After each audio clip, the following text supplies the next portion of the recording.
5 of us started out in what you call the demo scene in Denmark. This is young kids doing reverse engineering, doing swapping discs at that point. They just wanted to do games, and you couldn't do that in Denmark in mid-80s, so they drifted somehow, west over. It's ended up in UK, ended up in North America. And 10 years later, they came back to Copenhagen. We decided to set up a company. Most of the publishers were pretty interested in what we were doing. It was, at that point, a very preliminary Hitman character.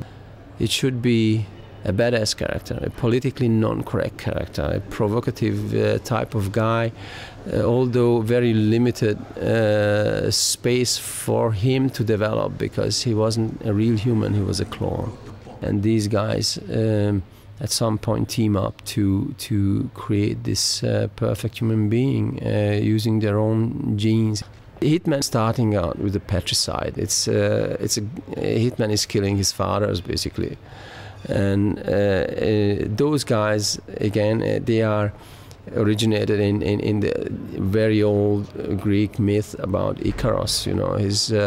It's about hybris.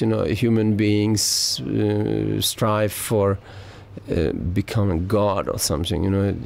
Do the impossible and always want to be even post-human. You can see today. You can even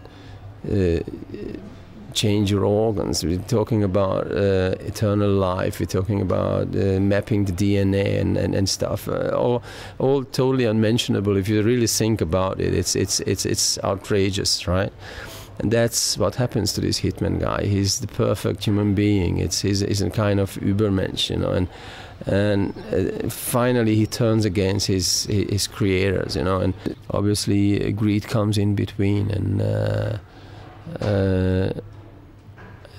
ends as a tragedy, basically. Ends with a patricide. He's going to kill these guys one by one. You have quite intriguing storyline, and I'm not going to reveal all of it because it's going to be a surprise for gamers buying the game. But and I don't want to spoil that. But it is as complex as I've seen any game.